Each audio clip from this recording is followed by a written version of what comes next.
G'day, how's it going? Right. Yeah, look, mate, we just thought we'd start something up, I suppose. Like, if anyone wanted to listen or whatever or not. I mean, basically, as you and I know, we've been looking at all this shit for a long time, and we've been seeing a lot of people do a lot of stuff and say a lot of stuff, and basically, getting to know those people or getting to know what they do from following them or subscribing to them and watching their shit and engaging with them. Um, we've been able to ascertain certain things about the agendas behind them. You know what I mean? Like, I mean, I think that's the consensus for the reason why we started this thing up, just to to have a chat about the things that people aren't talking about, and that's not. Yeah, well, it seems to be about covering things that other people aren't covering, and the obvious Well, I there's mean, obviously yeah. yeah. I mean, like, well, in context of what other people aren't covering, it's just basically, dare I say it, the truth, right? Ironically, so it is. It's essentially what's actually the Mm. truth rather than the contrived version of the truth, which people are putting out there as and this is a problem. It's very meta at this point. Like the truth itself has become a meta or a meme in itself. So like it's difficult to say what we're talking about is the truth, which is Yeah, isn't it? the lack of sensationalization, the lack of all the sorts of things that these people are sensationalizing as truth. That's the truth. So you're talking about, like, something that's been over exaggerated to the point where it's a meme. So truth is now a meme, and this is really the point, that we're getting to this ridiculous meta on meta level, where controlled opposition is seen as truth by the majority of people who are looking for truth, but it's actually still controlled opposition. And people would say things like, "Oh, well, look, Mm. you can't say Aussie Coxsack, for example, or Alex Jones, for example, right? You can't say Alex Jones is not talking the truth, right? Because he does, and that's true. He does say some things that are true." But I've often said, like, the whole thing about controlled opposition is that he's controlling the narrative of what is truth, right? Now that's not people saying, it's not saying people can't watch his shit and decide for themselves. They can, but the majority of people who are watching his shit, for example, aren't interested in thinking for themselves about what the truth or which parts of what he's saying is true. They're just basically adhering themselves to this, conglomerate of truth telling that has been branded as truth, in the media. And this is the same thing with Coxsack, and it's the same thing with minor, organizations like Monica's shit and whatever, that are doing the same thing. So it's at this point where we've got this real fucking interesting meta occurring, where even truth is not truth anymore. And that's bizarre, right? That's kind of bizarre, and it's got to be bizarre to wrap your head around the narrative of those who said, this is what they represent, when in fact they themselves are stealing the identity of someone else. And that's the core of your fucking what you want to call it, the controlled opposition, really. I mean, you've seen it yourself, right? Like, you give examples of it. You've seen that kind of shit yourself in characters that are portrayed in the so-called freedom movement, right?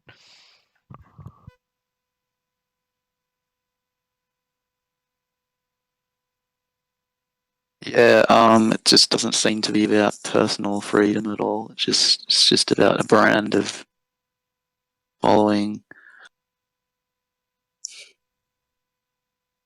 Yeah, I mean, if you look into it even further, into Oh, you know, if you look into it even further with regard to, you know, and this is the thing. I mean, we've looked at these people, we've followed these people to an extent of understanding and being able to ascertain what their motivations are.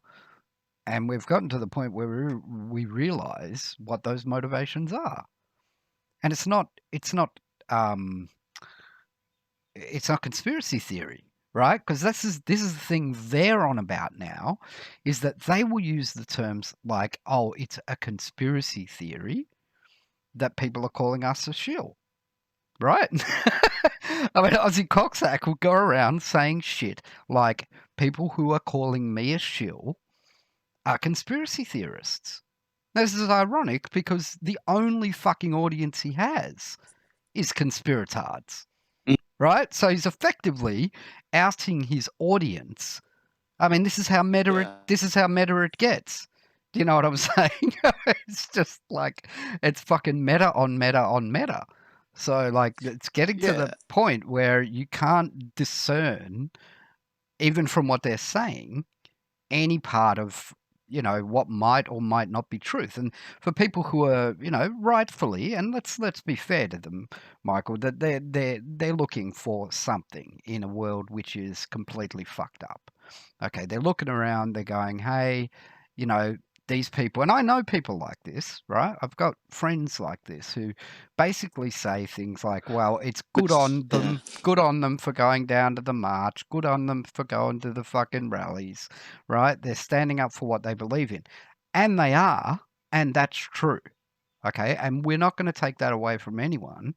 But the reality is, their whole fucking voice is being overshadowed and drowned out by the voice of Ozzy Coxsack, the Liberals in Victoria, and Monica and her fucking gang. You know, other ones doing it. Now, they don't need an individual who attends that rally does not need Monica or her fucking stage hands to speak for her, right? They don't need them. They don't need that person to speak for them. They don't need, you know, anyone. They don't need a personality that advocates on their behalf with their special agenda, which is, and we will reiterate, 100% funded by the Victorian Liberal Party. Now, if it's supported and funded by the Victorian Liberal Party, do you think it's also supported and funded by the federal Liberal Party? Because it would make sense, wouldn't it? They're not separate entities as they would like you to believe, right? The Victorian Liberal Party, the New South Wales Liberal Party, whatever, they're not separate entities just because we've got this fucking, oh, a state is a state now in itself kind of reality with the COVID bullshit lockdowns and fucking border control and, you know, individual fucking states making laws and crap, right? That's on the surface level. The Yeah. reality is the fucking federal government, Scott fucking Morrison and his gang of goons, run the fucking country. They do, right? So he played it smart by going, what we're going to do is we're going to pretend that we don't do anything, because people who've looked at the legal things, you know, people who've looked into into the laws have understood that, yes, correctly, you may only declare a state of emergency, ironically, in a state, right? A Yeah. government may not, like a federal government, has no power whatsoever to declare the states to have states of emergency. The state must declare that themselves, and therefore they enact all the bullshit. Now, if that's the case, which it is, what the fuck is a national cabinet? What does it mean? Why has it even been invented? And I'll tell you why, because that is where they get the direction as to setting up a CHO that doesn't fucking exist, right? A imaginary fucking power, and then delegating to these AOs, which are authorized officers, who can fucking go inside to places like Mark Hobart's fucking, practice in Sunshine, that he's been there for 30 Yeah. years practicing. and shut him down.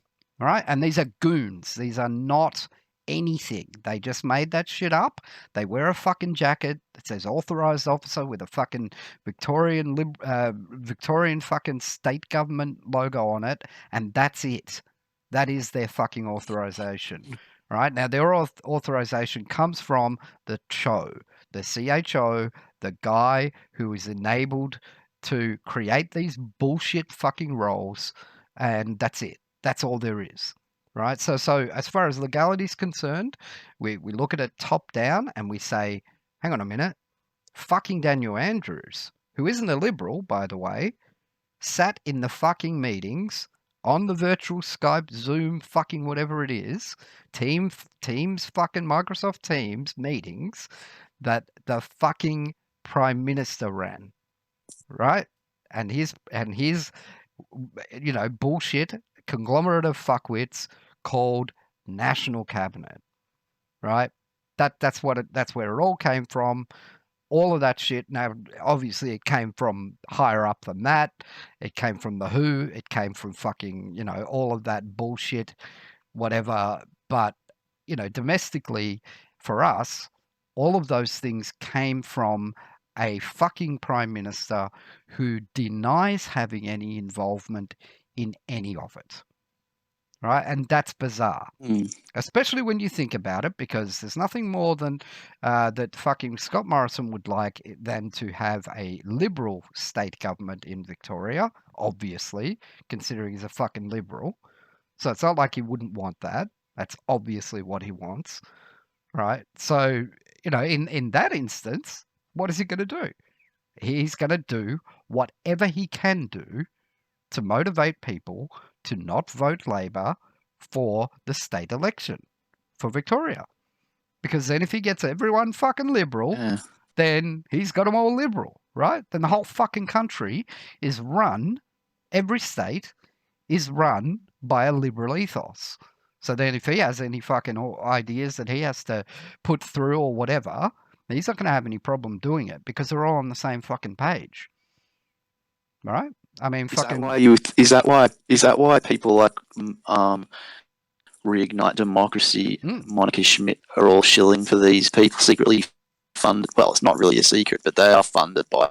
It's not even a secret, liberals. And that's the funny part. It's not even a secret, Michael, because they're sitting there saying proudly. I mean, go to fucking Monica's website, the revamped Reignite Democracy, after she got fucking ousted for being a complete and utter fraud, right? And she disappeared, and she played this fucking I'm in jail game, which I have to say was probably an utter load of shit to begin with.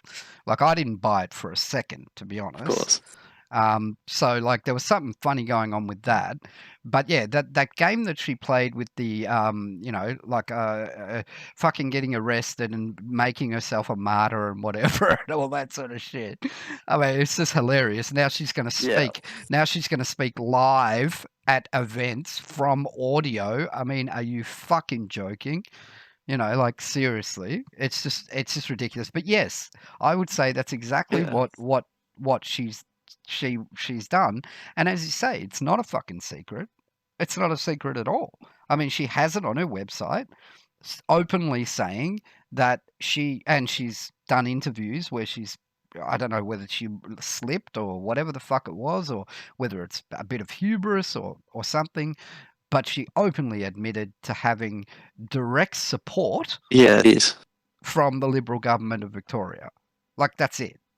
That's it, right? She openly admitted to having supporters of her movement in the Liberal Party of Victoria.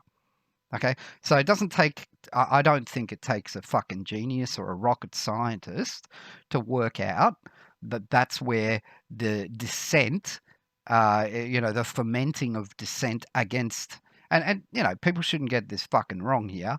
I am not at all for the Dan Andrews fucking government or anything that he stands for. The guy's an utter fuckwit. But that doesn't make Monica a fucking saint. Okay? And that's the polemic. So this is what we need to fucking talk about. Yeah. Just because someone's a fucking idiot on one side Yeah. doesn't make the people on the other side fucking, saints or truth tellers. Yeah. All right.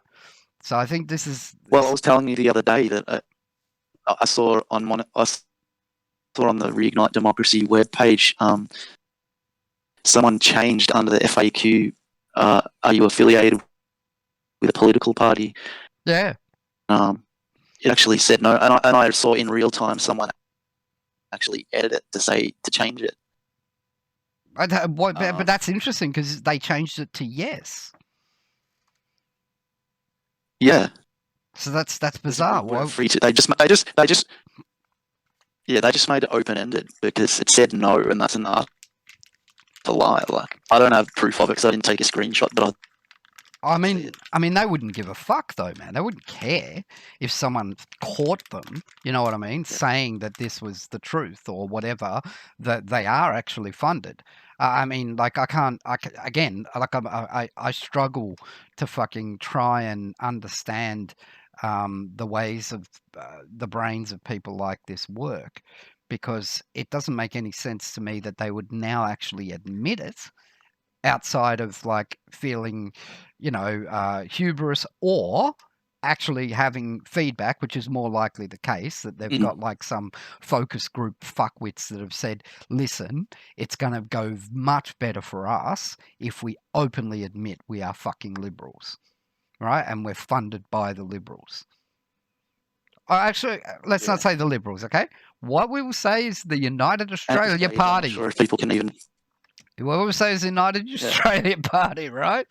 Now, if people aren't stupid enough to fucking realise this either, is that all of the preferences from United Australia Party go directly to the fucking Liberals. So if you vote United Australia Party, you are now voting Liberal. That's the simple reality of the mechanics of the voting process with preferences, right? And everyone knows it, or no one knows it.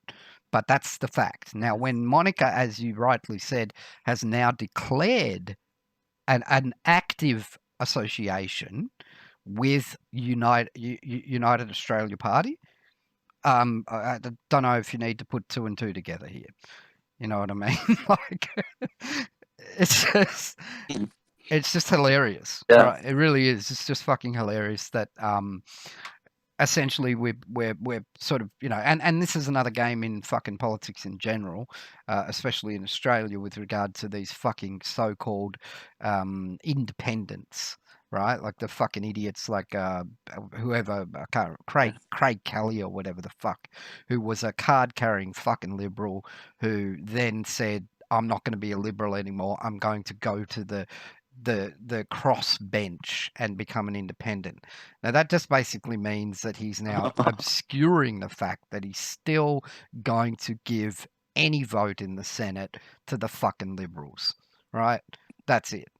So now it's sort of like even worse, in a sense, because he's allowing the perception of being transparent when in fact he's not at all. He's still a fucking liberal, but he's on the crossbench. Now, the whole idea of a fucking bicameral system having crossbench fuckheads that can just go there anytime they don't want to be part of their party anymore is ridiculous to me. I don't understand how that happens. I suppose there's a reasonable tradition in Australian politics that says traditionally they had what was called, which no longer exists, the Democrats, right? With that Bob Brown and other dudes like that, right? Yeah. And those guys were the crossbench, right? The Democrats. It sounds a bit strange. The Democrats represented what was considered to be the crossbench, but now that thing is it's just for fucking anyone. So Hanson can go to the crossbench. Any of her fucking members can go to the crossbench. They were never members of Parliament to begin with, right? They were members of Parliament, but they were never members of a political party within Parliament that had any major influence.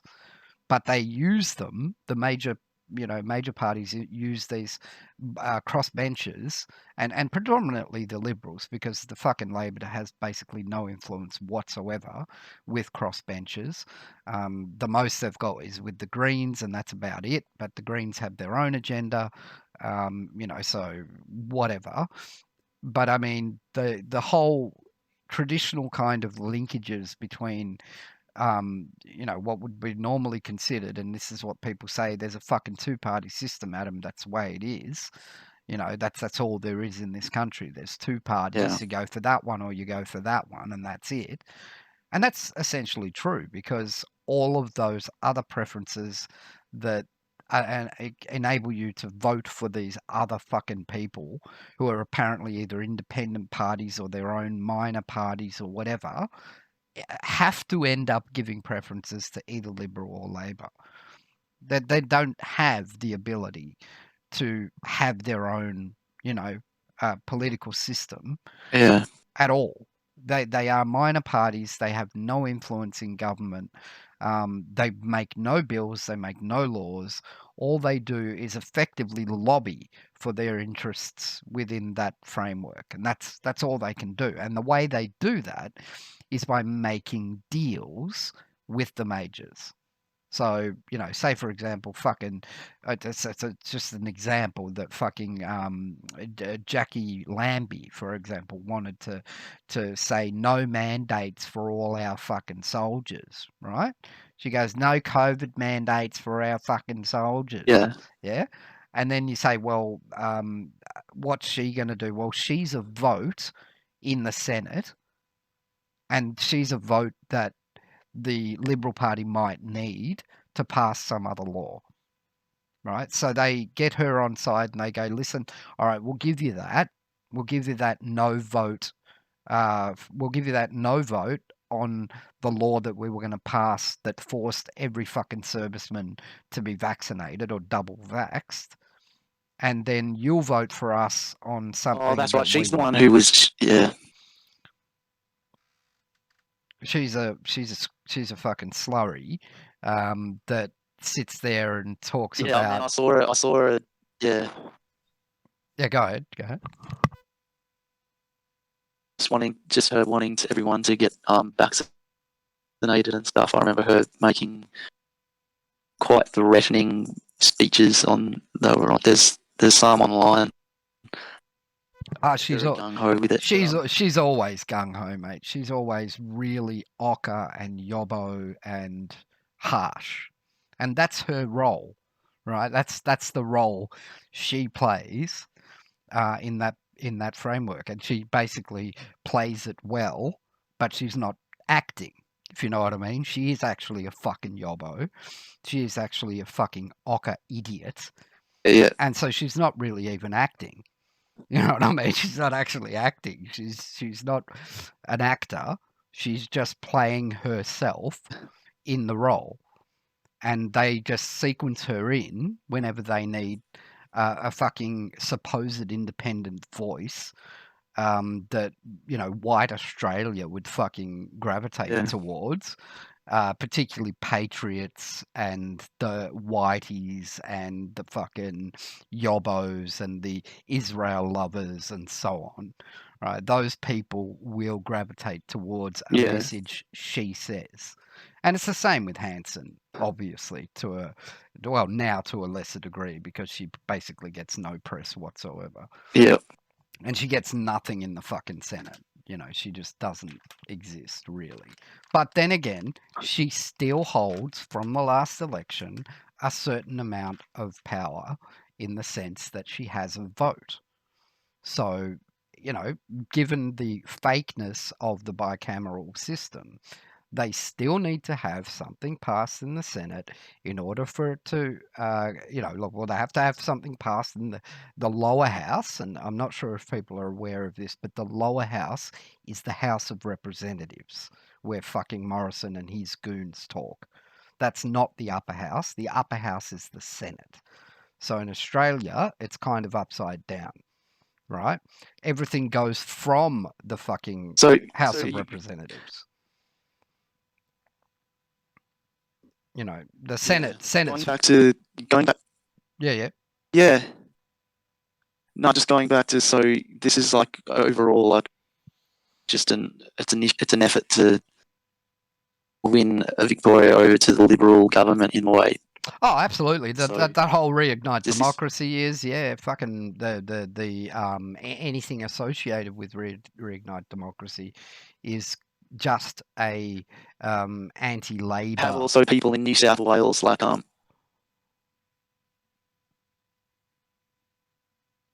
yeah, Well, they kind of don't even need it in New South Wales now, to be perfectly honest. I mean, Aussie Coxsack plays a role, but they've already got yeah, a really fucking hard. shilling for yeah, Oh no, this is the thing, right? Like he's now positioned himself because before with Berejiklian in, right, there was a perception that she was a hard-nosed fucking, leader that was, doing all this shit for Sydney that shouldn't be done under COVID and mandating laws and blah blah blah, right?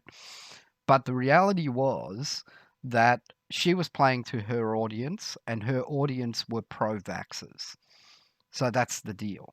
All right. Now, when she got ousted for being a corrupt fuckwit by the ICAC, um, and we should be careful what we say here, we don't get sued, but because of this kind of situation that, she is now being investigated by the Independent Corruption Commission for her dealings with her ex-boyfriend or whatever, in terms of giving him kickbacks and particular fucking infrastructure deals and all that sort of shit, which the ICAC that's right. exposed. I'm not making this up. The ICAC exposed that, and that's public knowledge. Um, Basically, Yeah, I know. But she, you've also got Coxsack oh, you got shilling Coxsack. for No, but see what I'm you've saying got is that Coxsack shilling. no, but see, this is the thing, man. When Coxsack was shilling against her, right? That was a thing because people, in certain Yeah, realms, how strange.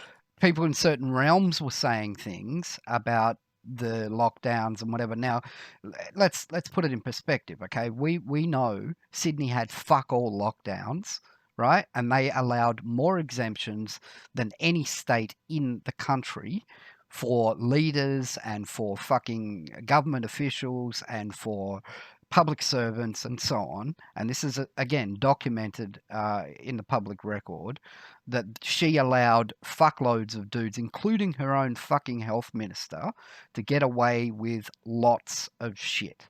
Right now, this means that Sydney in general had fuck all lockdown time.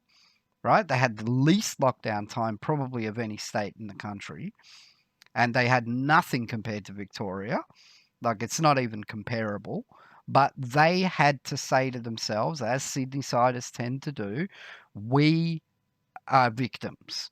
Now, Coxsack comes perfectly in on that narrative and he says, I'm your fucking guy for freedom. Now, at the time, when it was Berejiklian playing that How role, ridiculous. yeah, no. But the weird thing is, it's now Dominic Perrottet, or whatever the fuck the guy's name is, and he is a hardcore conservative right-wing Christian. Right now, if you understand the demographic of Sydney, there is the whole of Balcombe Hills Yeah. area, and that's all fucking Hillsongers, right? All of it. The whole of the fucking that side of Sydney over the bridge is fucking Christians, right? They're all hardcore Christians, like the majority of them. And that's where the Hillsongs are, and that's where the fucking where fucking Morrison goes. It's where all of them go. Now he is now playing to them as a freedom fighter, right? Which is ironic because it makes Coxsack more irrelevant than ever, right? It really does because the leader is now fighting for freedom. You get it? The leader, the new leader of New South Wales, is the guy who Yeah, yeah, said yeah. So we're. why and you still and yeah, Go ahead. no, you still have like these like Coxsack and Ricardo Bossi in the city at these protests saying, we Well, need this to is have an this is the uprising. thing. Yeah, well, this is the This thing. shit, Well, this is the thing, man. This is like ridiculous. this is a latent. And people cheering them on, and Yeah, but not that many, dude. Come on, let's be honest. Fuck all people attended those rallies, and only ones who did were cocksuckers. It's that simple. Like, let's be honest. That's it. No one else attended those rallies. And that was the beauty of watching that shit that we saw on fucking Nunya's stream or whatever of the first rally or the major rally a couple of weeks ago in Melbourne where the fucking shills of Monica and her friends and whatever were booed off the stage, essentially told to fuck off the stage, and let us just be free. Let us be here representing why we're here. And this is why you've got a lady who comes up to his fucking screen saying, you better arrest these people who are pedophiles and all the rest of it because it makes sense, right? And that's exactly what they should be doing. They should be making all sorts of fucking comments. Not one line, not hold the fucking line, man. Right? Fuck the line. Don't tell me about hold the line. Right? That's their new thing. And hold the line is no different. I know. No, it's a bizarre thing because there is a fucking movement associated with COVID and journalists, right, who are going against the one line, right? There's a whole movement about it. And they're going against the one narrative, the one line narrative. Now, the irony of saying hold the fucking line, right? Now, hold the line is nothing more than it's basically a union fucking a union adopted narrative, which again is incredibly ironic for pro-liberals to fucking talk about. But that's what they've done. They've stolen the hold the line, right? Hold the line means that when you're at a protest for a union because you're striking, because they're fucking you in your company, right? Hold the line means do not stop protesting. Hold the line that you're on. That's what it meant, right? It meant keep the line, the physical line together in the protest, right? That's what it meant. Now, the irony of it is, again, with all the meta and the language. What's funny is that you see these people at these protests like Jackie Dundee and Coxsack. They were just like screaming about nothing. Like it really didn't even make sense. Oh, it just became a generic meme rant for freedom TM, right? I know. And not only that, it was so fucking cliche. It was so cliche that they have to. It was so laughable, man. That they have to start talking about patriotism and shit, and the fucking the diggers and stuff, and you're just like, dude. And then they were telling where are you? Where are you? This is 2021 and it's about COVID, fuckhead. It's not about fucking white supremacy and about fucking BLF and about fucking, what do you call it? Like the red fucking Australia flag. It's not about that, dude. It's about fucking COVID. It's about COVID mandates, mate. And stop fucking stealing the narrative of other people who are losing their jobs legitly, right? Who are actually losing their jobs, and who are fucking setting themselves on fire because they fucking don't know what to do anymore. I mean, that's the kind of thing that is. We saw that. This is what we're saying is that these people, and the reason why I say and why I declare them to be officially controlled opposition is because they're not allowing a diversity of voices to be heard on the subject. In fact, they are now not even allowing the subject to be spoken about without them saying it, right? And that's the point. And that's clear. Like, it's just clear that you can't now, like I could talk about COVID and I could say, oh, look, the mandates are fucked and there's all sorts of shit going on that's terrible. But Coxsack has his own version of that weaves in white nationalism, right? Fucking colonialism, fight the power bullshit, and whatever other narrative. Now, at the point where, you see that, you realize that all he's actually doing is ironically using the COVID to get his message across. Right? And that's exactly what the fucking COVID is. That's what the COVID's about. It's the cover for getting your message across, whatever that is. And ironically, Meta, again, the message is COVID. Right? So, I mean, people aren't going to get this. I know they're not, because it's just too fucking meta. It's too on itself, to comprehend. But that's where we're at, man. That's actually where we're at, where a dude uses the COVID message to send his own message that uses the COVID that now stops you from speaking about the COVID. I mean, that's where we're at. You know? Like, I mean, Coxsack could come out at any time and say, I am pro-vax. And guess what? Every fucking idiot that follows him is not going to stop. At all. Guaranteed, man. Because they are so far removed from the actual issue at this point. Right? That's the point. They're not. Well, they don't really understand the. Yeah. They're kind of removed from personal freedom. You can tell when they just obey, when they say, get away from the stage. All the protesters were told to get away from the stage and stuff. Yeah.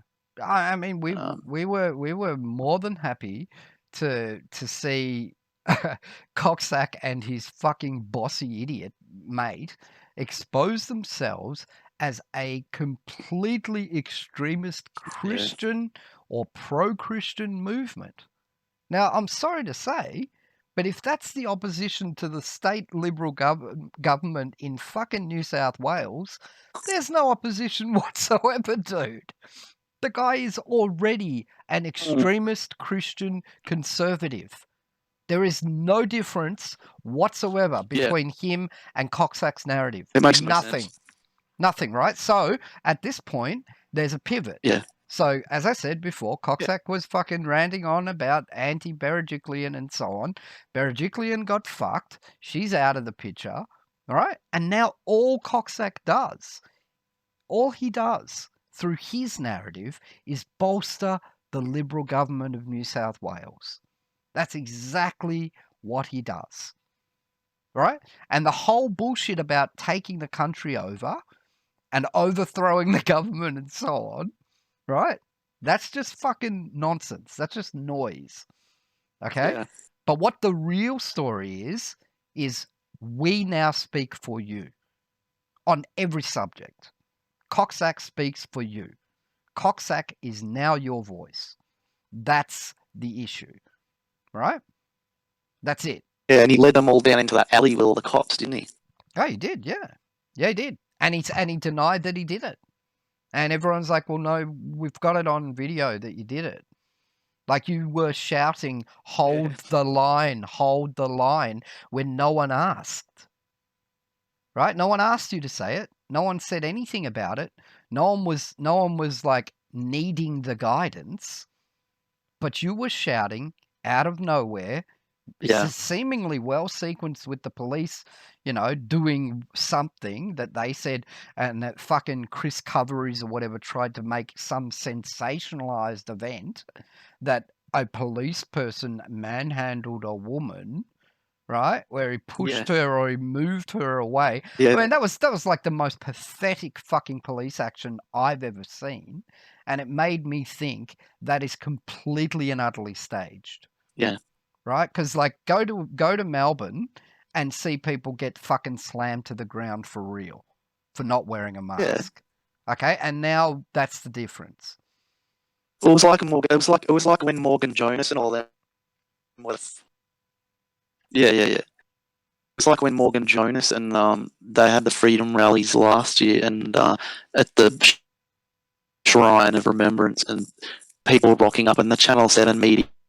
Oh yeah, already there, and it was supposed to be like, with Avi Yemeni and his freaking camera crew and shit. Oh yeah, Rebel News, mate. Fucking totally alternative. Yeah.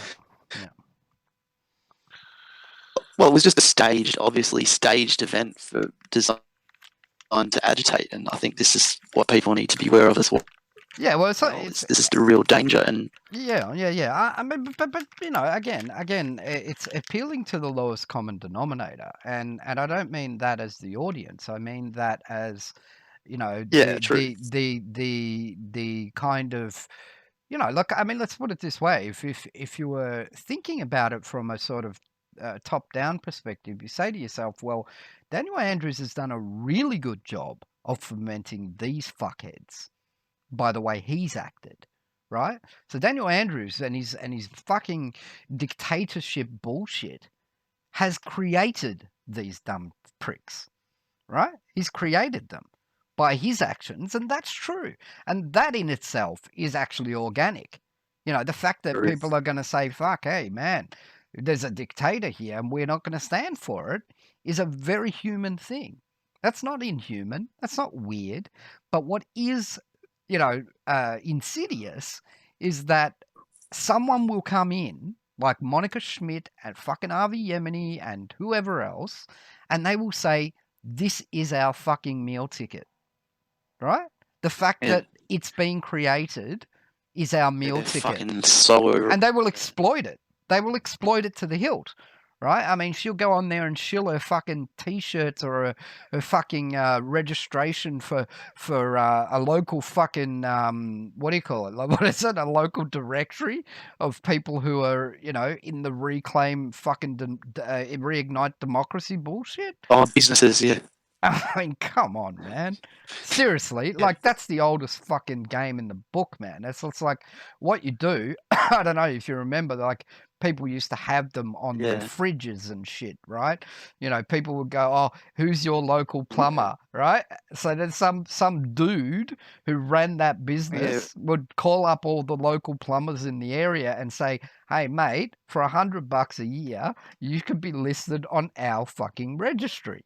Right? And we distribute these registries through a fucking a magnet, right? A fucking magnet with a calendar on it that people slap on their fridges. And so when they've got a fucking problem with their toilet, you know, you'll call them up because you're a local and you're supporting local, and they use that bullshit. That's exactly the game that she is now playing. You know? We saw it on the website. We're just like, what the fuck, dude? Seriously? That's astounding, man. Like, I didn't even know that they... Yeah. You know, it's all just fridge magnets and... just reinvent themselves that way, you know? Like, I mean, I take my hat off to them, you know? They've reinvented themselves in the most fucking pathetic way possible, you know? Yeah, that's what they've done. Look at it. Look at the website. Look at the website now. No, look at the website, man. They've totally reinvented themselves. I mean, they have reignited themselves, you know, and it's admirable. It really is. They've sat there and they've gone, okay, what do we need to do now? Because what we're doing and the fact that Monica got fucking totally outed on every fucking social media platform available, including Facebook, as we've researched what was the name of that? What was the name of the other the dude who was like ousting her? And what was his movement? I can't remember. Reclaim Australia or some shit like that. Like he the Indian guy. Yeah, the Indian guy. Yeah. And he fucking said, look, you know, she's a shill. She's not a shill. She's a thief. She's a fucking dishonest person. She stole my fucking followers on Facebook. She stole my Facebook, actually, and rebranded it. I mean, come on, man. You know, like, it is what it is, right? And then, and you shouldn't be surprised in this sort of realm of behavior that people are going to do this, because that's what they do. It's how they are. You know, there is no, like, you know, surprise about this, to be perfectly honest. It's how these people are. But at the same time, Sanjeev Sablok. Yeah, that's him, is it? Yeah, okay. So, like, that's the thing. And if you had your fucking if you had your computer on right now, and you were using a computer, he just sold some guys into. You know, you could fucking just put that up. guys You could put that up on the page. screen, right? And that would be good for the thing. If you know, if you could put that up on the screen, Oh yeah, you know. But yeah, so that's the thing, that we're essentially up against this kind of I don't know what you call it, like this meta on meta on meta fucking shit. Okay, so that's it there. Yeah, I mean we want fucking proper, like bloody screen share and shit. Um, but again, this is what we've got right now. But yeah, that's the thing. Like there is this kind of propensity to do this kind of thing within these movements, and effectively, if you really look at it from a psychology perspective, it's all they can do, and ultimately they will have only themselves to go against, because these sorts of movements are their own demise, right? When you think about it, they're not growing outside of their own narrative, right? They're only ever going to grow within their own narrative. So people who are, conspiratards who have, talking about the Illuminati and talking about fucking whatever, all that sort of shit, may gravitate towards them. But once they're there, there's nowhere to go, right? There's no growing outside of that. So there's no ability for them to actually have, outside of the discontented masses, any new followers. Right? There's no reach, really. There just isn't. There's only reaching those who are disenchanted, who haven't found anyone yet to vent their bullshit to. That's it. That's all there is. There's no, in a social media sense or whatever, there's no growth. There's no ability to, because SEO, for example, works in the sense that you don't stay with, the same nodes you're connected to. Say, for example, a fucking car manufacturer puts ads for tires on his website. That gets no growth whatsoever, because the two subjects are related. You need to have something that is completely unrelated as an ad on a site in order to allow the connection to be wide. And then you get everything in between that. You know what I mean? So that's how, that kind of growth should work. But with the way that this is, that they're preaching to the converted mainly. They're essentially preaching to the already converted, and they're sitting there saying, well, I'm pissed off with the mandates as well, right? And Coxsack came out and said, freedom, freedom, freedom, hold the line, hold the line, hold the line. And that was all they could gravitate towards, right? Because everything else was a narrative saying, you're a fucking disgusting anti-vaxxer, you're a blah, blah, blah, blah, blah. And that only assists that kind of polemic, right? And this is what we've said this is what we've said all along, is that there's nothing wrong or weird or extreme or sensational about saying you don't want to engage in the pharmaceutical product of something that is unprecedented, untested, unsafe, right, and unnecessary. Yeah. So that's it. That's the whole thing. Now we don't get airtime saying that. No one does, right? And that's the point. That Coxsack doesn't want you to say that either. He wants you to say, I'm an anti-vaxxer and a nationalist. That's what he wants you to say. And Monica doesn't give a fuck what you say, because everything that happens, she didn't pay for. The fucking Liberal government of Victoria, and by extension, the Liberal government of Australia, is funding everything she does. So, ironically, and we've seen this a bunch of times, it doesn't matter how many times she fucks up, because it's not on her dime. She's not paying for any of it. She's effectively being paid to be a fuck up. And that's fine. Yeah. Right? Like, she's being paid to run interference. That's basically what it is. So the interference is, I'm an anti-vaxxer, right? rather than I am against unproven, untested, unnecessary medical intervention. Right, that's the thing, and it is. It's about slogans. It's about one-word fucking slogans, or it's about three-word slogans. It's not about articulated expression. So articulated expression is going to take more than 3 fucking words, and that doesn't seem to be popular. Right? Yeah, it just attracted all these people though at the time because there was no, probably, I don't know if it was because they sought some sort of a leadership or power base for what wasn't being said. Yeah, exactly. Or let us say that there was a convenient vacuum created by the people saying it, right? That allowed, as I said, groups like this to ferment. You know, because the reality is, and this is the media, right? This is how they go. Oh, the mainstream media won't tell you, so we have to, right? That's the point, and they're hand in hand in that way, because that's exactly it. The mainstream media will not tell you, right? The only person who will tell you is a fucking agenda-driven shill on the other side, or seemingly from the other side. Yeah, that's the only person who will tell you now, right? And that's it. And that person, don't get it twisted. That person still isn't letting you speak. So neither side's going to let you actually say anything.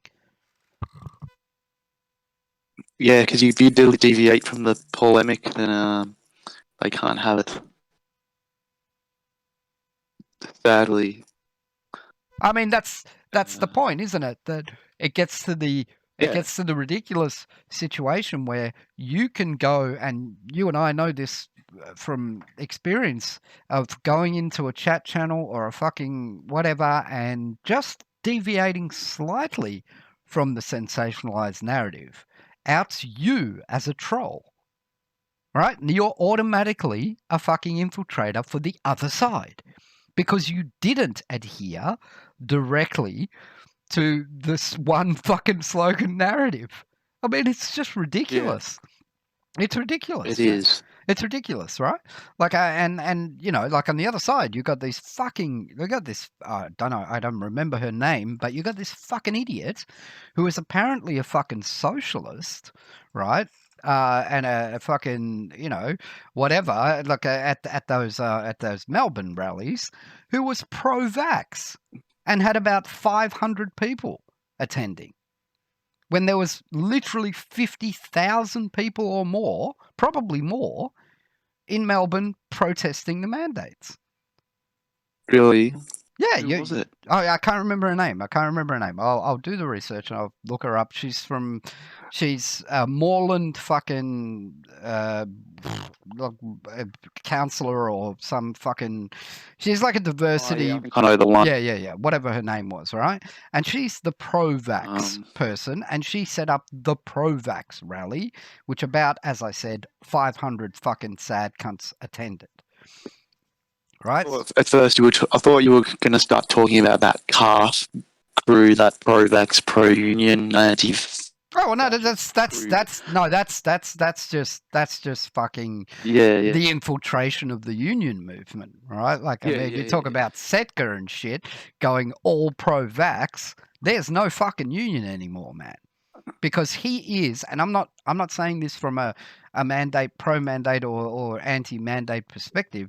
I'm simply saying that once your fucking union member doesn't support you anymore, right? As a worker, there's no fucking union for you, right? And getting someone like Setka, who's a known fucking criminal, you know, and who has been outed by the press themselves, given your lovely cognitive dissonance, right? Like, I mean, it's you can't, like, to quote a famous fucking YouTuber, you can't make this shit up, mate, right? Oh, no, just they all say it. They all say it because it's true. You can't make this shit up, but you actually are. But the funniest part about this Setka shit, and this was like, I mean, if you think about it, this is well fucking seeded early into the COVID, right? Because they fucking hung Sally McManus on a fucking stick, right? They made her cohort pro-vax. No, they made not only pro-vax, but they made her you know, make communication. No, not the spokeswoman, the co-spokesperson with none other than Christian fucking Porter, the most corrupt prick in Australian Parliament, right? Yeah. They made her and him work together on the vaccine mandates for workers. And they made her deliver the message. Porter said nothing. Right? Porter was setting her up to become, effectively, to hoist her on her own petard, to fall on her sword in front of all of her followers. And they made her go on fucking Q&A and explain why everyone needed to be vaccinated. And they made her go on all the TV shows and the fucking interviews and whatever and say it all. And when she did that, you set her up. When she did that, every fucking union member knows that's it. It's over, right? There is no union. And all you had to do then is slot fucking John Setka in, who's a criminal to begin with, right? Who was always going to be corruptible. And obviously, given the fact that he went along with it and said publicly that we will mandate all construction workers to need the vaccines, that's just, I mean, sorry to say, but if that isn't pro-Labor, pro-fucking Dan Andrews government, right? And that's the angle, right? Because the angle is, and you got to understand this from a multitude of perspectives here, right?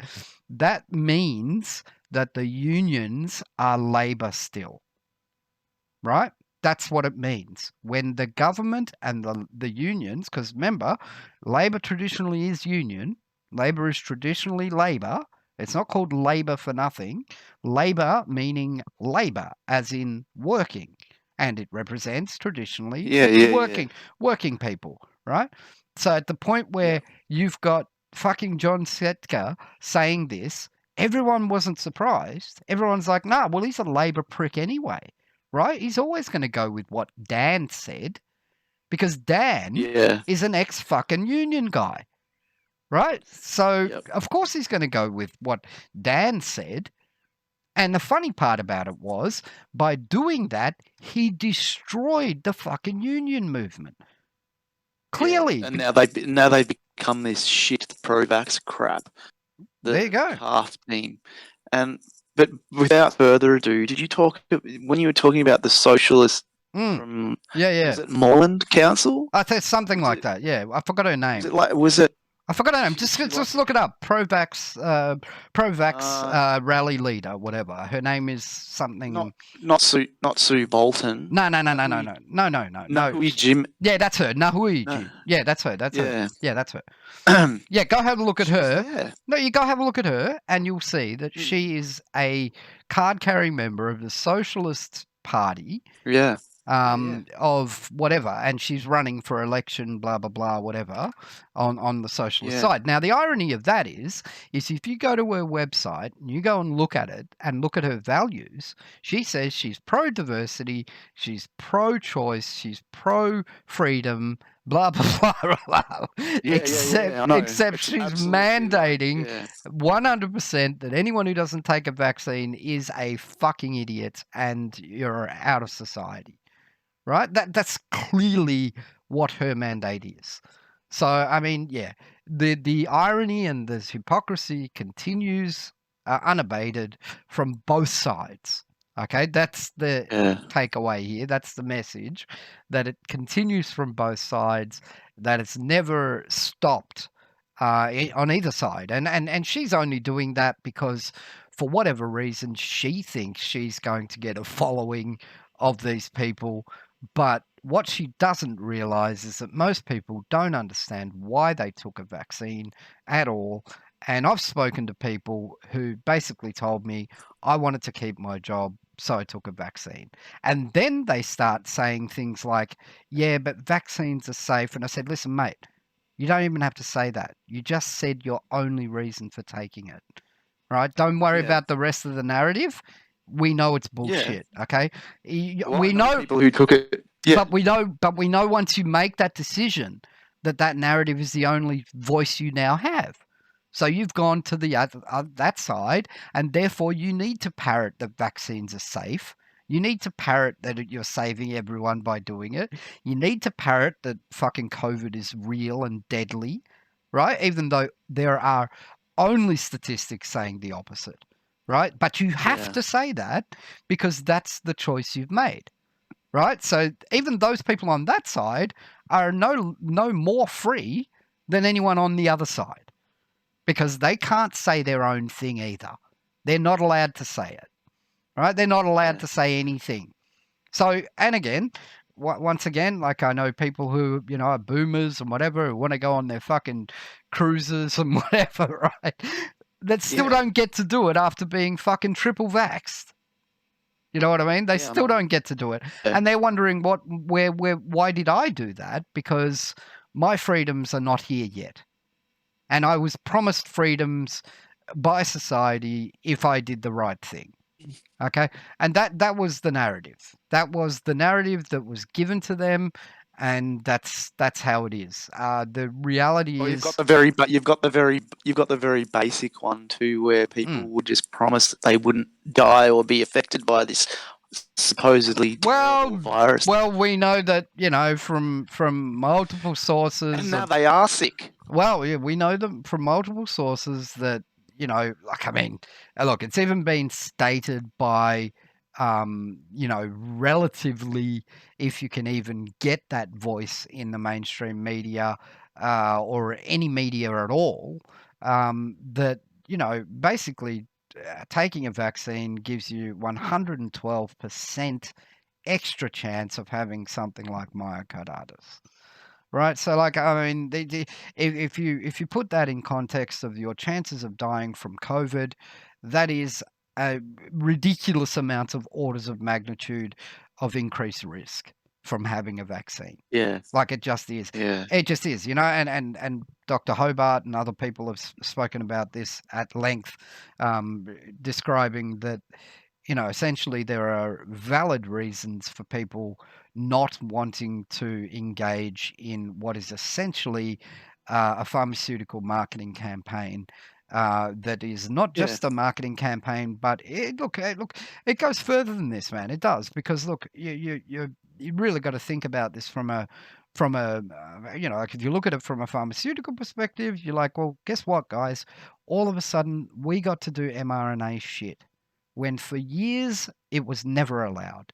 Okay, and not only is it not allowed, is it allowed now? It is the standard. So all the shit that they were never able to do, they can now do because that's the new normal, right? And that means gene splicing. It means fucking stem cells. It means all the sorts of things that they were not allowed to yeah. do because it was proven unsafe and not known in science properly, right?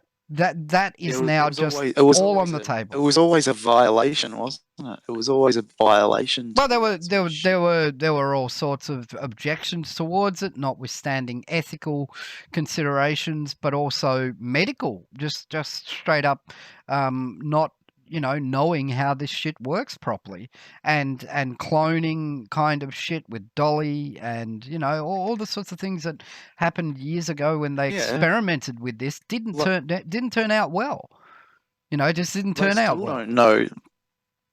They still don't know. Isn't there like a 55-year for Pfizer? They have to Oh, it's just can't really release their it's details, well, no, they've requested an injunction the data. on freedom of information for the Pfizer safety Yeah, data until 2076. Now you just say to yourself, well, listen, like I'm going to go devil's advocate here, and I'm going to say, look, I believe Pfizer. I believe that they're helping everyone with their vaccines, and they're doing a good thing. But why the fuck aren't they allowing anyone to read the fucking safety data until 2076? I mean, what if you were to use the narrative, if you've got nothing to hide, you've got nothing to fear, that's definitely Yeah. something to fucking hide. Right, so that's the deal. And that's just a colloquialism. That's just a fucking waxing lyrical about it. But the reality is that no one will be able to make any claim whatsoever on the legitimacy or safety of this kind of procedure until that time, because the data will not be available. And as we know, on the other side of the pro-vaccine lobbies and, the immunisation coalition, which basically every talking head that you see on Channel 2, ABC or SBS or fucking any of the major news services in Australia, is a member, card-carrying member of the Immunisation Coalition. You can go and look it up yourself. Mary Louise McLaws, that other one, I can't remember her fucking name with the glasses.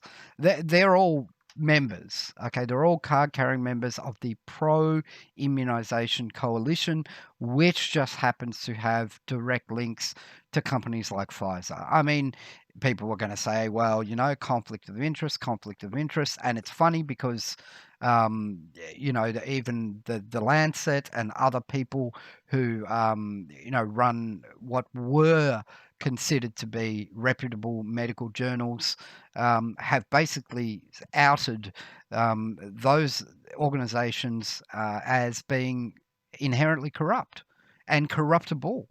So, like what we were having as trusted information earlier, and if you like to use the term the science, okay, the actual science is now no longer available, because if you write something that goes against the kind of blurb that Pfizer put out about their fucking vaccine in a medical journal, you will not get peer reviewed, and therefore you won't be published.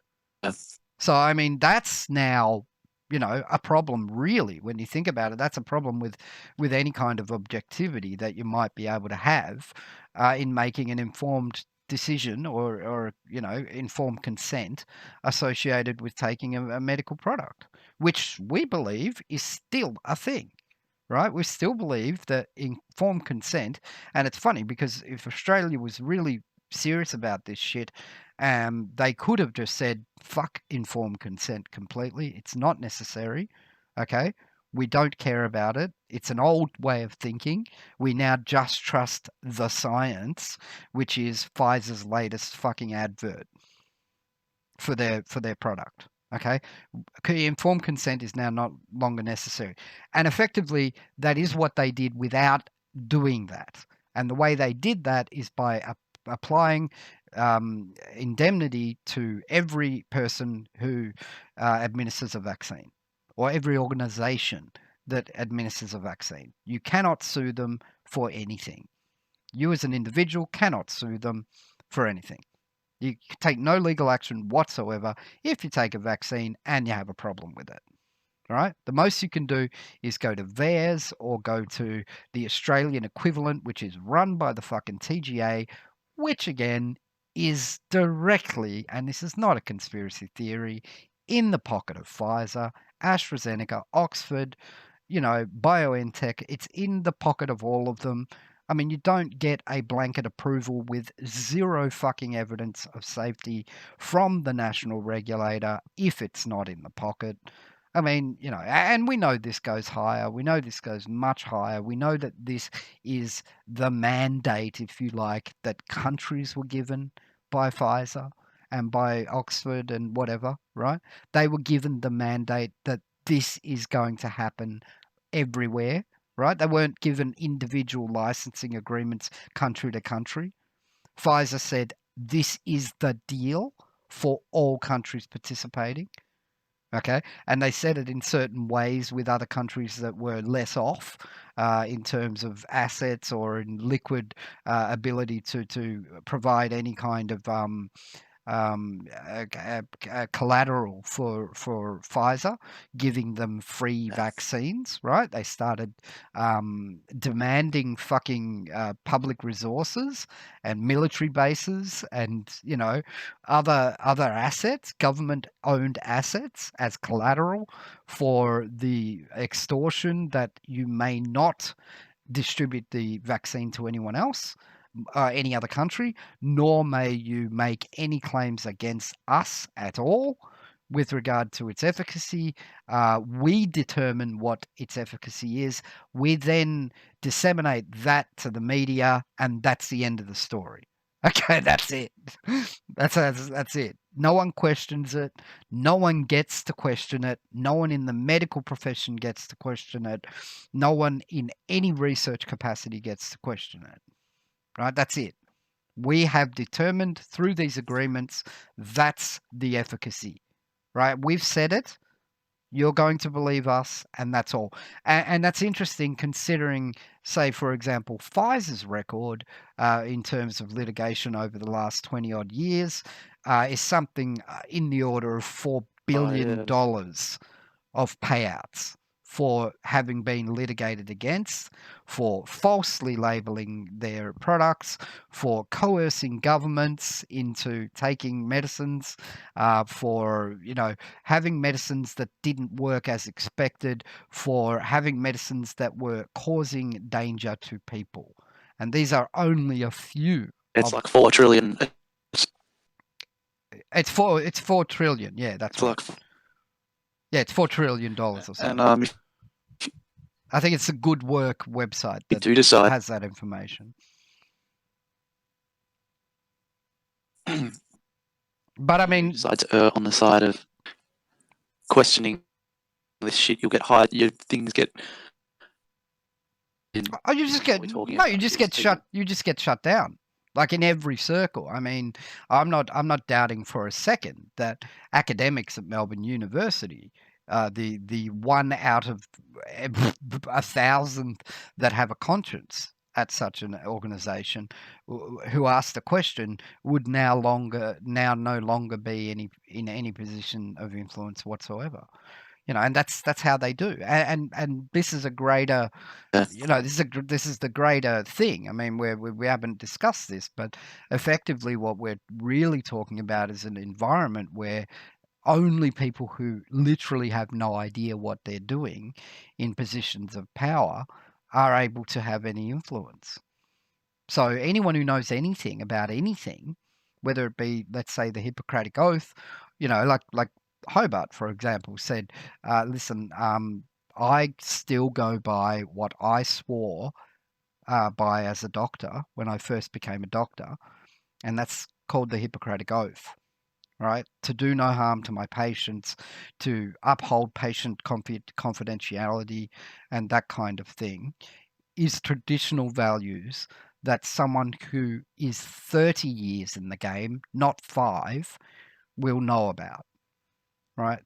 But the education of those who are in the game now, who accept COVID narrative as being the one and only fucking thing that can be said, and do not rail against it, do not whatever, are those who were trained later on with propaganda, more than likely with a hand from, like they were probably sitting there fucking studying in university with fucking Pfizer pads and pens. You know what I mean? Like that's more than likely the scenario. That they were in the pocket of these companies in their educational phase. So, I mean, in a sense, you can't blame them for not knowing anything else. But, you would also argue that they are essentially the problem. I mean, people who are blindly parroting the narrative and knowing that it's false, right? There are people everywhere that know that it's false, that deaths from COVID are being recorded, of deaths from COVID, even though someone who died from something else with COVID, like with a COVID positive test, right? So someone may have had a congenital heart disease or something, and they also happen to have COVID because a common fucking cold everyone has, or a coronavirus, is extremely common to detect in a human being at any fucking point in time. You're likely to be able to, kill two birds with one stone, so to say. And that's what they've been doing. I mean, even, doctors have said it, like the COVID Medical Network and other people have stated that these things are happening where someone who had a terminal illness, they counted as a COVID number. Like, for example, there was a young kid who had I don't know, I think it was like 20 years old or something, died from COVID. Well, they didn't die from COVID. They died with COVID from a disease that was going to kill them anyway. And I don't mean a disease, but like a congenital illness. They were like, they were, in a terminal condition, right? So they were in a terminal condition, and the media and the people behind the media, the CHO, the fucking all of those people sat there and allowed it to be used as a COVID statistic. And that's just fucking reprehensible, man. Like it is. And if you look at it from a moral perspective, an ethics perspective, a human fucking being perspective, that is fucking reprehensible behavior.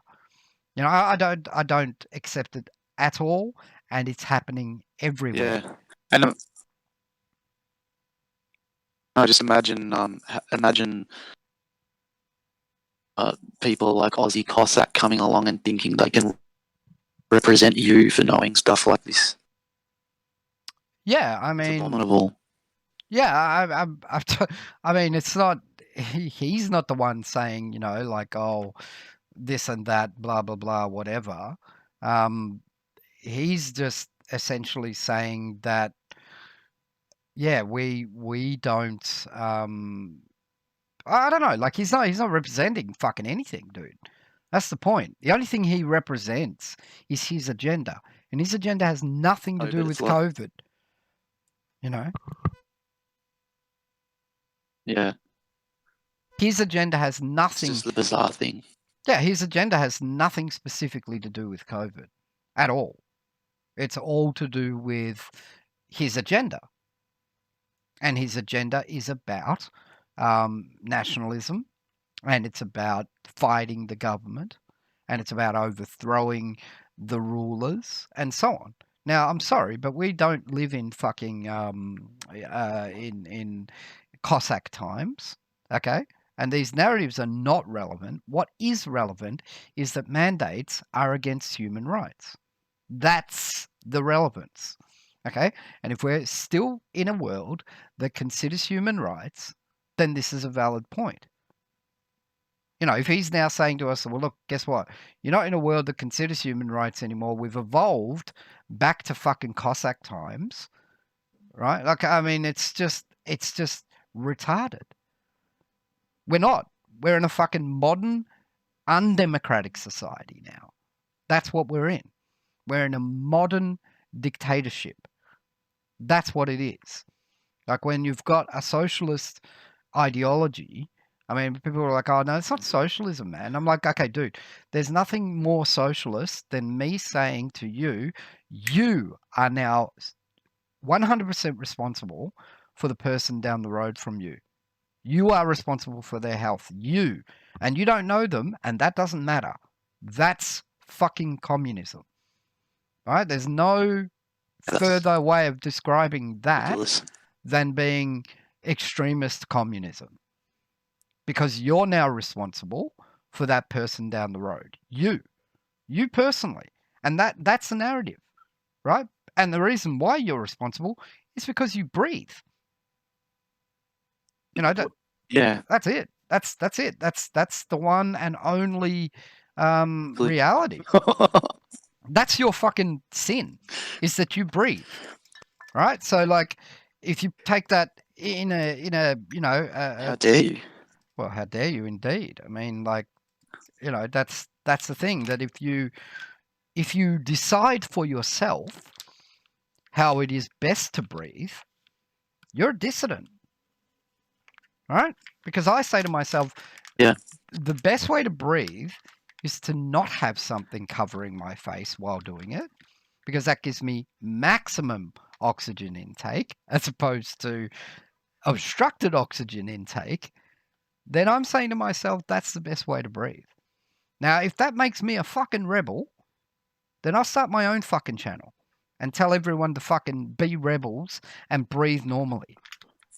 You know what I mean? I'll start making fucking 3-word slogans my main up. point,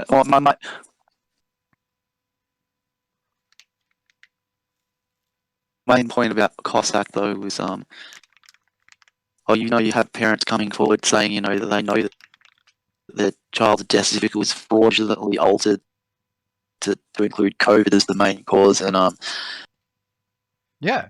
You have Coxsack interviewing like homeless people in Oh, I saying, I how it's didn't. affected them and shit. Oh, really? I never saw any. I'd never seen him go to the people, man. No, it's just. I mean, this is just Never seen this it. is just the length that these people go to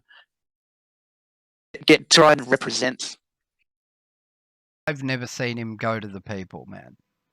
I've never seen him, like immerse himself amongst the people and interview anyone on anything, man. At all. I've only ever seen him dictate from the throne. Very rarely. Right? Like, that's all I've ever seen him do. And sign fucking Well, tits. it's like the politics. Like he thinks he's a rock star or some shit.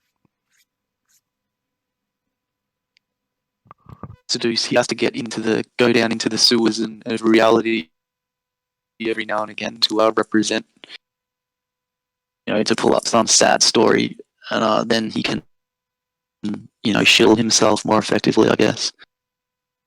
I don't think he'd care about he doesn't that. do it often. I wouldn't think he'd care about that. He doesn't strike me as the most intelligent person, in the sense that he would think, how am I going to keep my viewers? I mean, no one ever thinks that, they're like, well, I've got them. They're mine. They're my subjects, and that's all he has to do is sit on the fucking literal throne, talk bullshit, and they do the rest, man. They do the rest. They sit there on Facebook and they fucking promote him, and they tell their friends about him. If they're slightly disenchanted with the COVID mandate, he'll say, "Miss Mate, I know this guy, Aussie Coxsack. He's the best. He's fighting for our freedom." And there's another fucking sub. So I mean, that's the way it goes. That's exactly the way it goes. And unfortunately, that kind of community, if you like, as I said, is by definition extremely insular, right? They don't have an external reach outside of their narrative. They really don't. All they have is the ability to suck in pissed off people, right?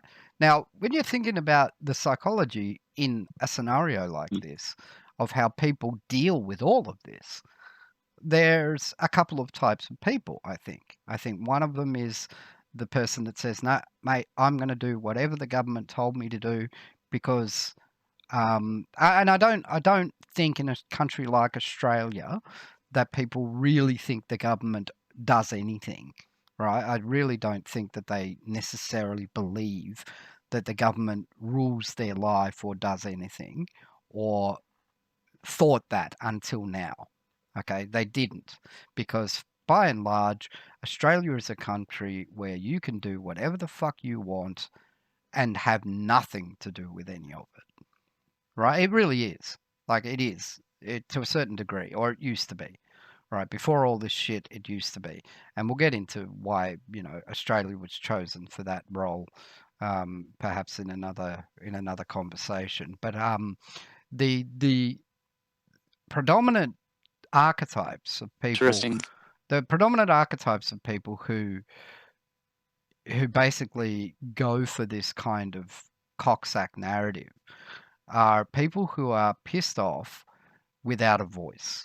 Okay, and they're the people who are not going to get a voice from following Aussie Coxsack. They're only ever going to get a voice when they realize that they don't need Aussie Coxsack. It's what you call the illusion of the reluctant messiah in reverse, right? It's the guy who says, the illusion of the reluctant messiah is the guy who says, I don't want to be the guru, right? I don't want to tell you guys what to do.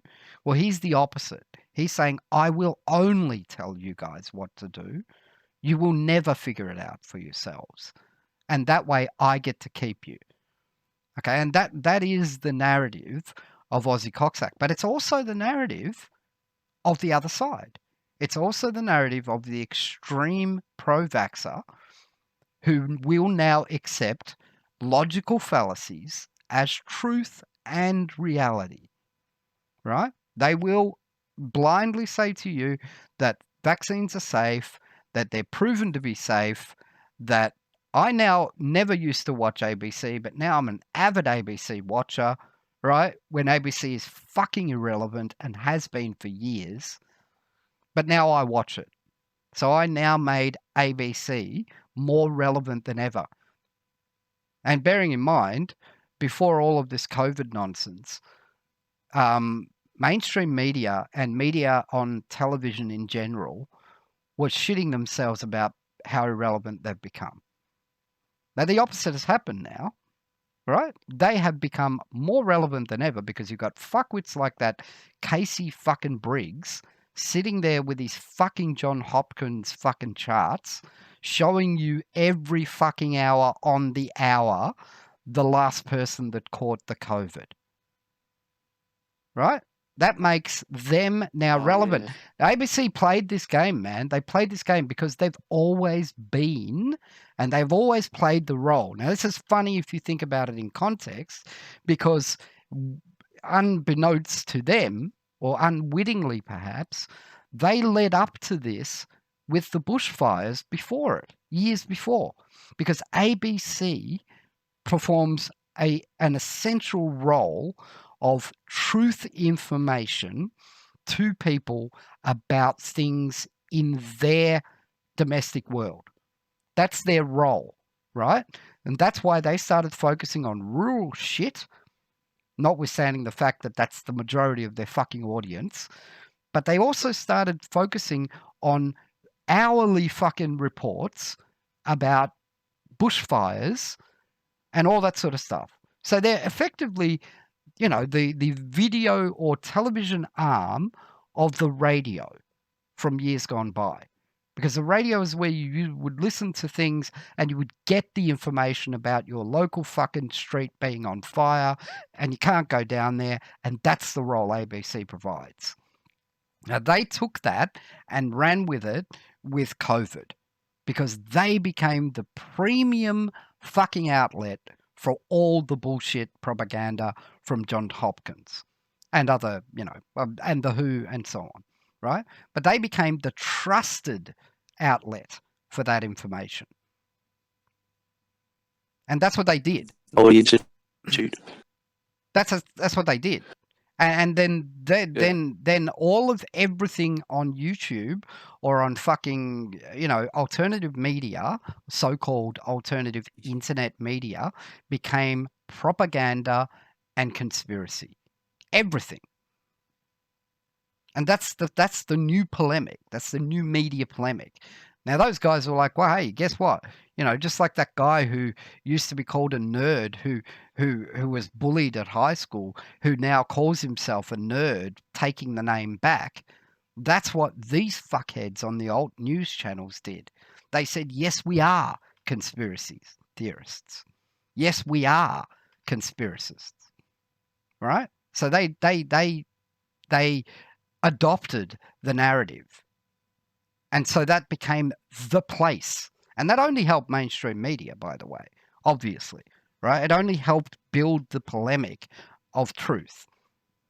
Because now you go there for truth if you're a truther, and if you're a person who's a normal, vaccinated human being, you go to the fucking ABC. That's it.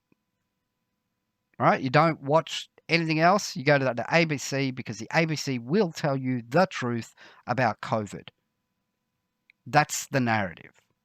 And I know many, many people who are pro-vax, vaccinated, blah, blah, blah, who will trust exactly anything that is being said to them by these outlets. Just the same as people on the other side who go to fucking BrightTube or fucking Freedom Tube or Alt Tube or whatever the fuck tube it is to say that they are now telling them the truth about fucking shape-shifting lizards. You know? About aliens. About that kind of shit. Yeah. So it doesn't matter.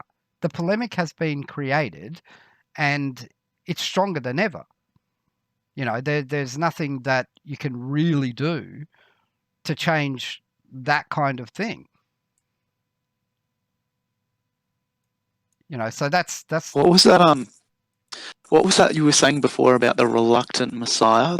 Oh, the Illusion's the Journey of Reluctant Messiah. It's a book that it just talks about a dude who was lauded and fucking, you know, like there's a guy, there's an actual guy who I would say was the Reluctant Messiah, and you can look him up. His name's Yuji Krishnamurti, or I think his name is, and he basically is that guy that everyone came to as the guru.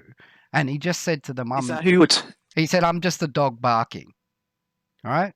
That's all I am. Oh, yeah. All right? That guy. So that he's the guy who admitted that he was nothing. And that everyone who made him a guru or whatever was actually just doing so because they didn't want to deal with their own problems. And there was a character and an archetype allowed to be created by them to facilitate them never having to deal with their own issues. And that's Ozzy Coxsack in a nutshell, or any of the people who laud themselves as a leader. Right? That's what it is. That's why they exist, is because people choose not to look at themselves in the mirror and say, well, what am I doing to enable this around me? Or what am I doing to stop myself from being empowered? You know? And then the answer is very simple. I mean, it's just a choice. So this is why you say, well, you know, there's no one to save, there's no one to wake up. People choose. You know, and a lot of people choose that kind of thing. Now, on one side, they choose Dan Andrews, or they choose vaccines, or they choose Pfizer. And on the other side, they choose fucking Ozzy Coxsack. But there's no difference between the two of them. As I said earlier, neither of them have their own voice on either side. They have to now stick to all narratives. Otherwise, they're ousted from the group. In every way. I mean, there's no pro-vaxxer who can go around saying, hey, I'm pro-vax, right? But I think the vax might be dangerous. I mean, you know, you're not going to hear that. You're not really going to hear that.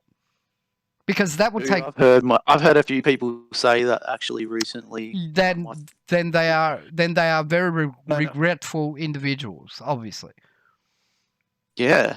Or two people I know personally who got hard. Yeah, I won't pontificate on that, but you're right. Oh, it's just that you know, they're locked into a narrative on either side, and that's not freedom by any stretch of the imagination. Either way, it's not freedom, right? You're not free to choose not to take the vaccine and not be an anti-vaxxer.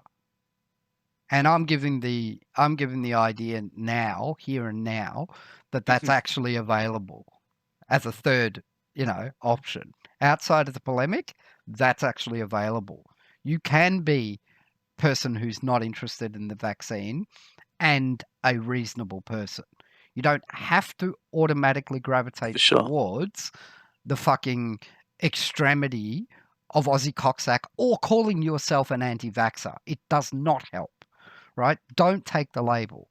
Don't, you know, give that label to yourself, because that's extreme. And there's nothing extreme about making your own choice in what is supposedly a free society. Yeah. That's actually the norm. Ironically, that's normal. So there's nothing extreme about it. There's nothing sensational about it.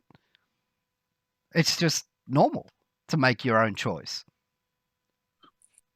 So we don't adhere to either side of the narratives, and we don't appeal, or we don't need to appeal to either side, because freedom is not a party. It's not a party. It's not a rave, man. Yeah.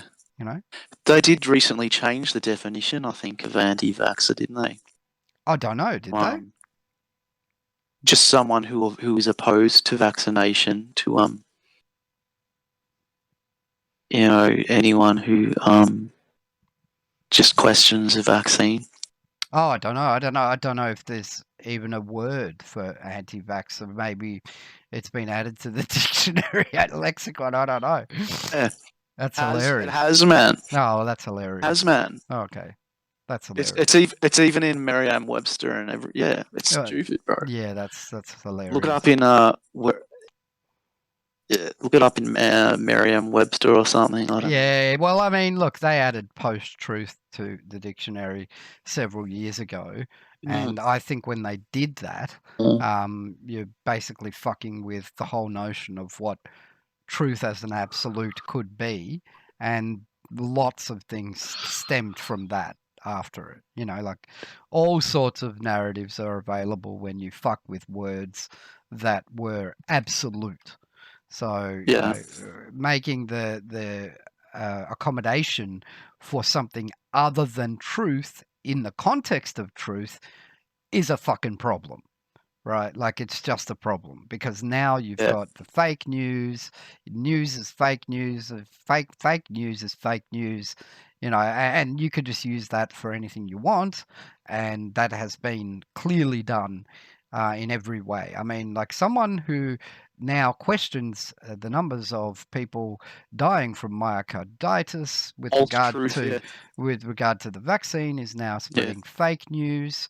And these people will use this as a thing, and you've got fact checkers, which are just gatekeepers of bullshit propaganda, doing that kind of shit. And it's funny because obviously that shit came from originally that shit came from people who were exposing lies, and now it's used primarily just to bolster them. And that's how it goes, man. Like you've got to be really careful with the things that you in a society resonate with, because not only will it backfire and almost organically do so, but in a society that's meta on meta, it's just going to be fucking impossible to navigate. And that's the ultimate confusion weapon. Is that people will get so confused as to what's actually happening that's the ultimate form of fear, and it's the ultimate way of subconsciously putting someone into stasis where they feel completely disempowered, and they have no, and I don't mean disempowered consciously, I mean from the unconscious level, they're just fucking lost, man. They have no concept whatsoever of what they could do to influence anything around them. And that's the ultimate power, mechanism for those who wish to wield it, is that you'll say, you just don't know anything, right? You don't know anything about the COVID. Don't talk about the COVID. Only we know about the COVID, right? We're going to tell you about the COVID. You don't need to think about it. Okay, that's the deal. So, it's just the ultimate way of confusing people to a point where they are ultimately completely disempowered and can't think for themselves at all. And coupled with the narratives on both sides, you got nowhere to go. You've literally got nowhere to go. I mean, where are you going to go? You're going to go to Coxsack's side and freedom, freedom, freedom? And then you're going to have to adopt his fucking nationalism as well? And you're going to have to adopt his let's overthrow the government bullshit? Right? Or you're going to go to the fucking pro-vax side and you're going to be a victim. You're going to be a COVID victim. Right? So I mean, as I said, either side is not empowered or free. The only way to be free is to not take either side, and just say, mate, this is my life, this is my reality, and I don't agree with these things. And that's reasonable. So you take the reasonable approach rather than the sensational fucking extremist ideology. It's not extremist, it's normal. And any doctor would say to you, worth their salt, would say to you, you have every right to choose to take the vaccine or not take the vaccine and not in any way be medically discriminated for your choice. And that's the thing. Now, obviously, we've got the situation where, with fake officers and fake organizations and fake ministers and fake chief health officers and whatever, that you can only use propaganda to keep the narrative going. I mean, if anyone looked at it logically, they'd just be like, mate, I'm sorry, but I've done the maths, and we've got 27 million people in Australia, and we've had about 2,000 deaths from COVID. That's not even close to the annual death number of the flu. It's just not even close, man. In years gone by. It's not even close. Like, it's orders of magnitude from the decimal point backwards. You're talking about 0.008% of a population who's died from this disease. That's just numbers. And if it's now a state crime or a fucking government crime or a crime against the society to do math, simple fucking percentage-based math, then so be it. But that's the numbers. So, I mean, you're not fooling anyone by saying, oh, cases. Cases mean nothing. Cases mean you've got a cold. Most people have a cold most of the year. So, yes, you're going to get cases. And if you're testing for coronaviruses, right? Coronavirus. And this is why they had to start renaming that shit to variants and bullshit, because everyone knows everyone has coronavirus because it's a fucking common cold virus. And everyone has it all the fucking time. So there's not even a point where you, if you've ever had a cold, are not going to have antibodies for a coronavirus in your system. That's just not there. Once you've had a common cold and then you've recovered from it, you've got the fucking antibodies, mate. So that's the deal. And those, those antibodies are coronavirus antibodies. So they had to rename these things individually because there are more than 200 odd coronaviruses. And if you think about it, you go like, oh, fuck, they're going through the list. But they're not, because it's not distinguishable, even medically, one from the other. So it's irrelevant. And this is why there's never been a cure for the common cold. And there still isn't. You know what I mean? Like, come on. So, yeah, rebranded common cold, obviously. And this is not a conspiracy theory, but it's obvious reality. Freedom on your own terms. No, and the flu just disappeared, didn't it? Yeah, the flu just disappeared completely. The flu's just gone. And it's funny because when questioned... Do you know they made food? Yeah. They made post-truth the word of the year. It was... Yeah, I know. In 2016. I know they did. Yeah. They made it the word of the year. Vaxxer added to the dictionary, yes.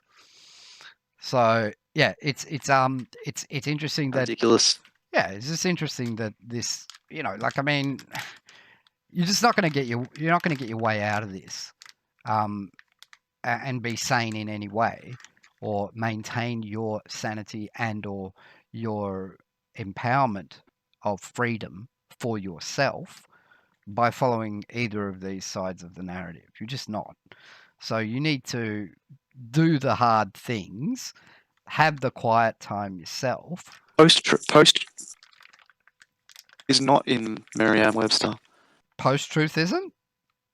Yeah, it is. Yeah, I can't find it. Is it? I'm sure it is. It's in every POST. any major fucking dictionary. Post. I don't know if it's one word, but I don't think they care about one words anymore. Because like download is a word. So I don't know if it's one word as in post-truth without a hyphen, but it might be hyphenated. But yeah, it's definitely been added to the dictionary. So, and once it was added to the dictionary, it was fucking used. You know, it began being used immediately. yeah. I can imagine. Yeah, for all the good reasons that one would use such a word. But yeah, I just say, you know, to wrap it up, So I we've think. covered some of that. Yeah, go ahead. Yeah. No, I just was going to comment on how we've covered the ironies of both these different the sides of this polemic that's going on, and we've spoken at length about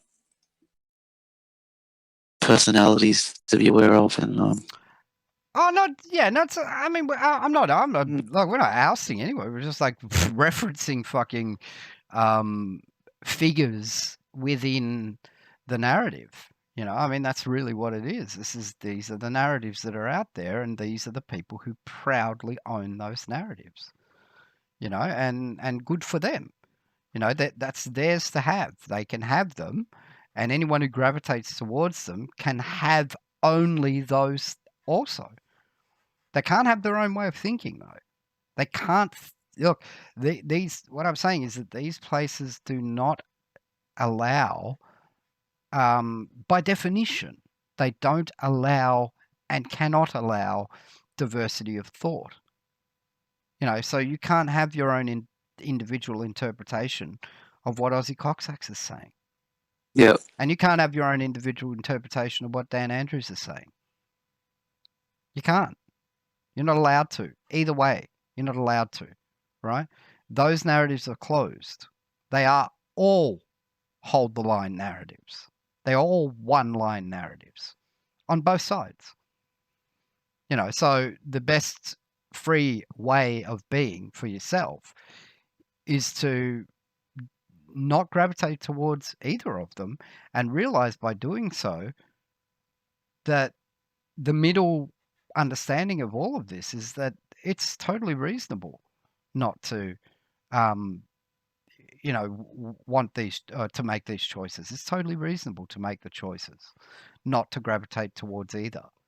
And by being in that position, you begin to be reasonable. You know, you begin to be, you know, because like I mean, I don't know about you, but if you speak to people, right, like who are say pro-vax or whatever, and you speak to them, and then they say to you, "Nah, mate, you don't know what you're talking about. COVID's real, blah blah blah, whatever," right? You're not going to get anywhere if you say, "Oh well, fucking Ozzy Coxsack told me it's a disgusting encroachment on our freedoms, and he's going to set us free." You're not speaking to anyone. They're both just saying their own narratives to each other. That's not a conversation. If you start saying things about you to the people that you care about that are speaking about these subjects, I can guarantee you the conversation will become very reasonable very quickly, right? Because there is no other agenda associated with it, right? They've always got the agenda on that side of the pro-vax because they chose it or they didn't choose it or they felt coerced into it, but they cannot back down now. So they accept all the narratives on that side. No different on the Coxsack side, except for the fact that if it wasn't for the vaccines, they'd have nothing to say, right?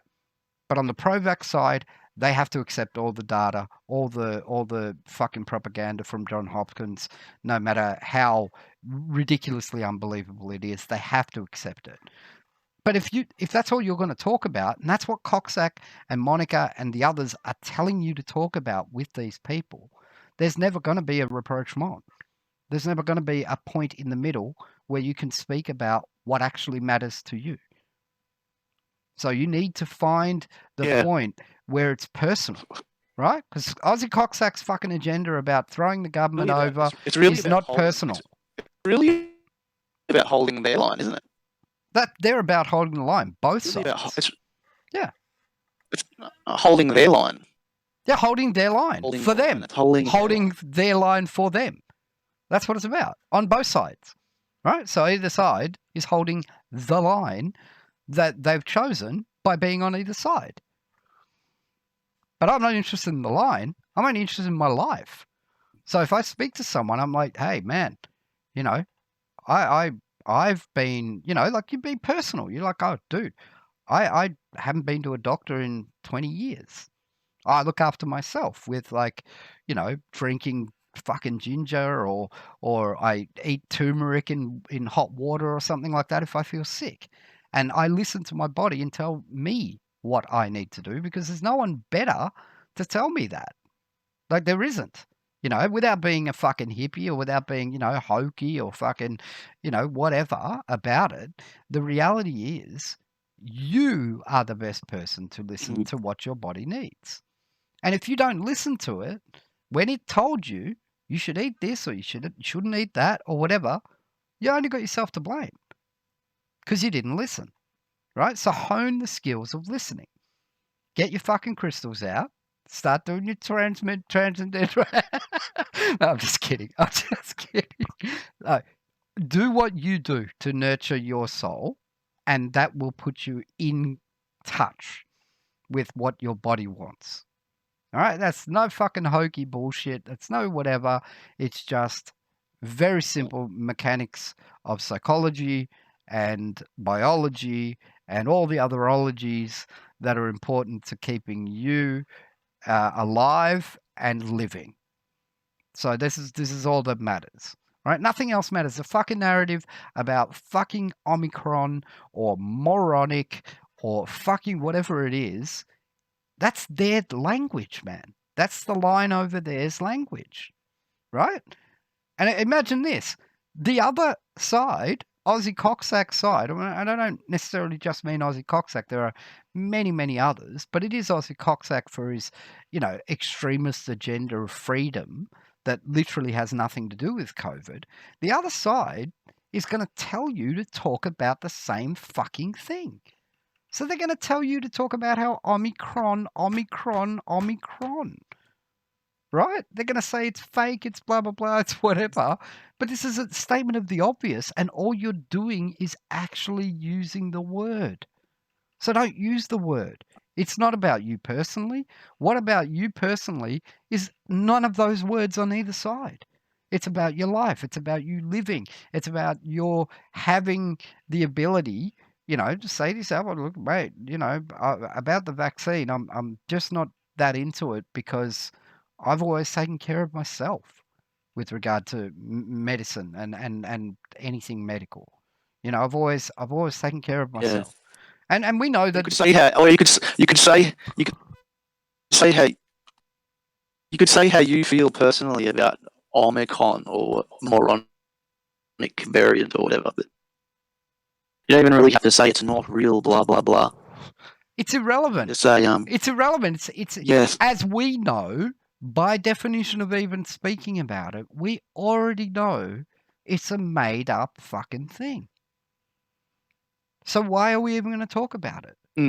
Because all it is not personal, right? That's what I'm saying. So removing everything that isn't personal from the conversation is only going to lead you to one extreme or the other in the polemic. Everything. Because by definition, neither side is personal. So the only thing you could talk about on the Aussie Coxsack side, for example, is your freedom. So you talk to someone and you say, listen, I am sick of not being free. Right? I'm sick of not being free. I'm sick of not being able to go out of my house without the threat of police or army or whatever it is. I am sick of being under martial law. Okay? You don't even use words like that, because that, again, leads to a narrative of militancy and so on. You just say, I am sick of not being free. Right? I'm getting, I'm physically and mentally becoming affected by these things. That makes the difference to anyone who is going to listen on either side. Right? On the other side, on the Aussie Coxsack side, they'll be like, oh, you need to join Aussie Coxsack. Sub to Aussie Coxsack. He understands how you feel about the freedom. Right? But on the other side, so do they. They really do. No, on the other side, they do. They're like, oh, yeah, I took the vax and I'm fucking still not free. So, you know what I mean? I took the vax, but the police are still there when I go outside. You know what I mean? Like, that's the fucking conversation you need to have. Yeah. It's not the one about fucking Omicron. It's not the one about the fucking details that have nothing to do with anything. So I encourage people to have human conversations with humans. Don't look at the vaxxers as being inhuman. Don't look at the anti-vaxxers as being fuckheads. They've made their decision, but they're both human. Right? That's all. And as I said, the grace for us, if we like to feel that there's a problem with one gravitating to one side or the other, is that ultimately both sides will realize that they have their own lives to live. And they will gravitate away from the militant fucking sensationalism of Aussie Coxsack, and they will gravitate towards normality of living without declaring themselves pro-vaxxers.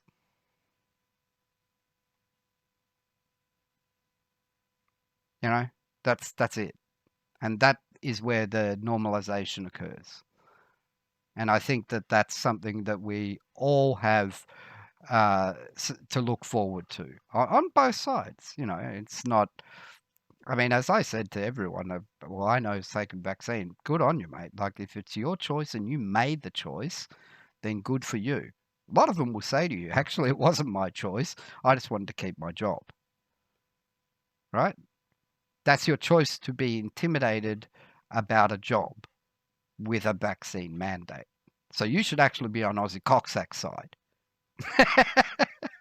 You know what I mean? It's crazy, man. It really is. It's interesting. Is it interesting? It's the same thing, isn't it? It is, yeah. It's the same. And they could swap sides at any time. It's the same fucking thing. Yeah. So yeah, I don't know. I just hope people appreciate the idea of like having a bit of a chat about this, because I think it's very human to have this chat and just to air our normal thoughts and ideas about the world that we're now living in. I think it's fair and reasonable to do that. I don't think there's anything extreme about it.